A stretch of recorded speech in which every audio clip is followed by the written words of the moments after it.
Have you ever wondered where all your money actually goes each month? Today, we're unlocking 3 powerful strategies that turn your allowance into a tool for reaching real goals. First, the 50-30-20 rule, a simple way to split every dollar into needs, wants, and savings. Then we'll track spending for 1 week to catch money leaks, small purchases that add up without you noticing.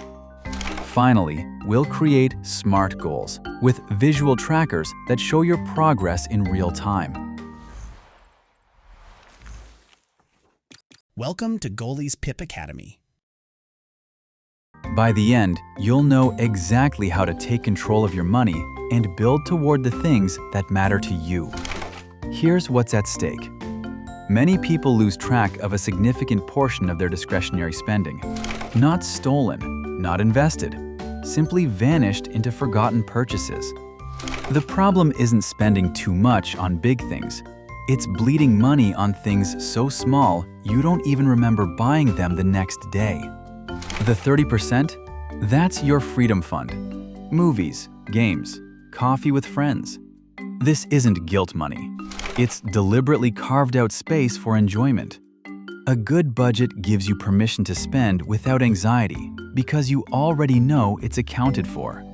This rule doesn't limit your spending. It clarifies your priorities. Let's pause. According to the 50-30-20 budgeting rule, what percentage of your allowance should go toward freedom? Is it A, 50%, B, 30%, C, 20%, or D, 10%?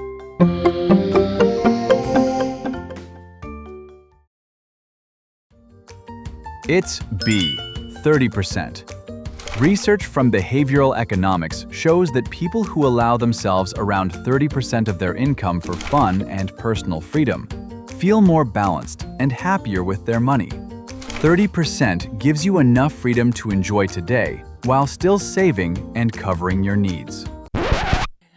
Hey, you're watching Goalie's Pip Academy, where we teach about science, geography, history, everything about the whole world. If you want to watch these classes with no ads, no distractions, go to getgoalie.com.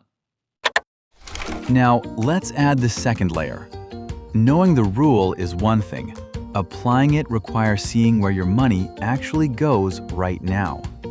This is where tracking enters. 1 week, 7 days, every single purchase written down. Coffee, gum, app subscription, the lunch you bought because you forgot the one at home. All of it.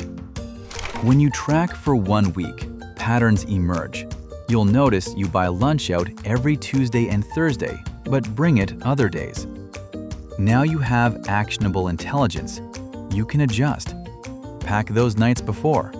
Or accept those are eat-out days and budget for them in your 30% wants category. Here's a scenario. True or false? Tracking your spending for 1 week helps you identify money leaks, which are small, unnecessary purchases that add up over time. Is it A, true, or B, false?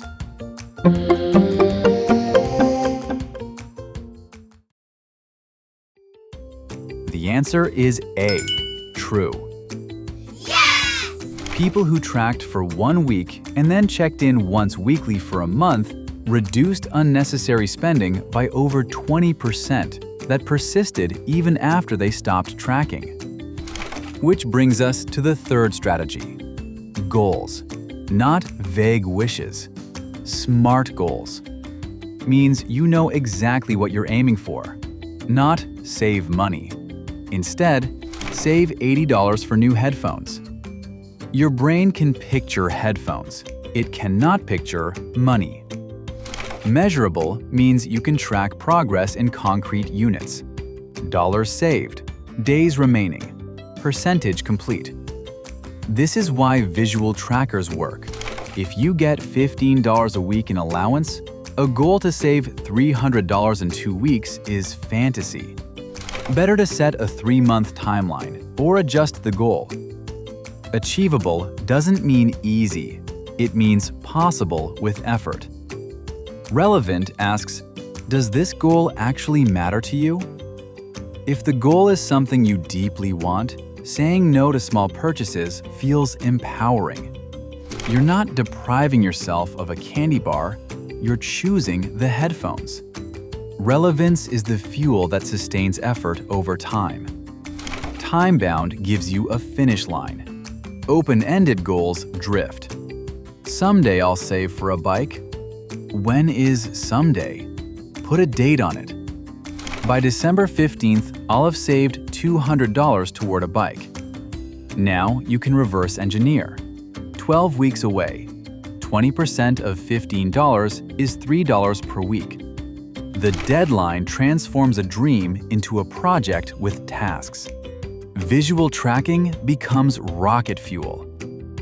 If you're saving for $80 headphones at $3 per week, that's roughly 27 weeks. Long enough to lose motivation. But if you have a poster with 27 boxes and you color one in every week, something psychological happens. Why does this matter beyond your bank account? Because the skills you build managing an allowance scale infinitely. The 50-30-20 split works whether you're budgeting $20 or $20,000. Tracking spending is how major companies identify inefficiencies.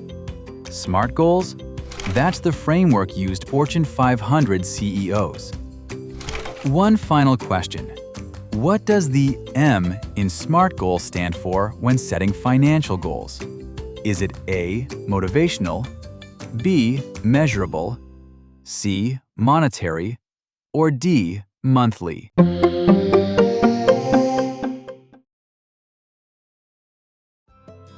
The answer is B, measurable.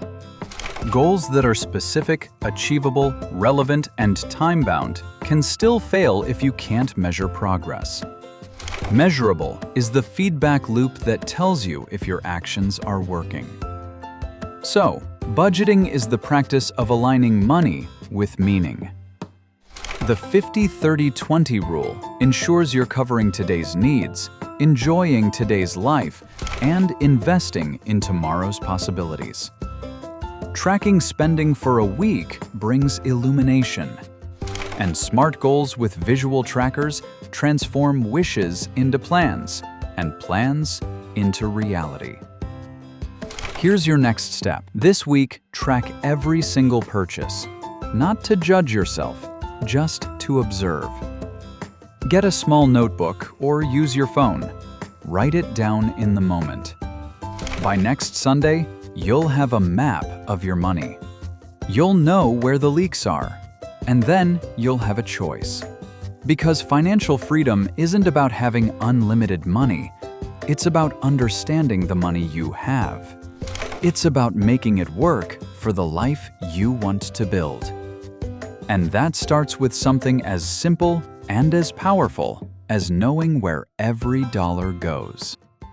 My mind is blown. Where can I learn more about these videos? Oh yeah, getgoalie.com. There's no ads, there's no junk, just cool stuff for kids and a dedicated tablet. Check it out, getgoalie.com.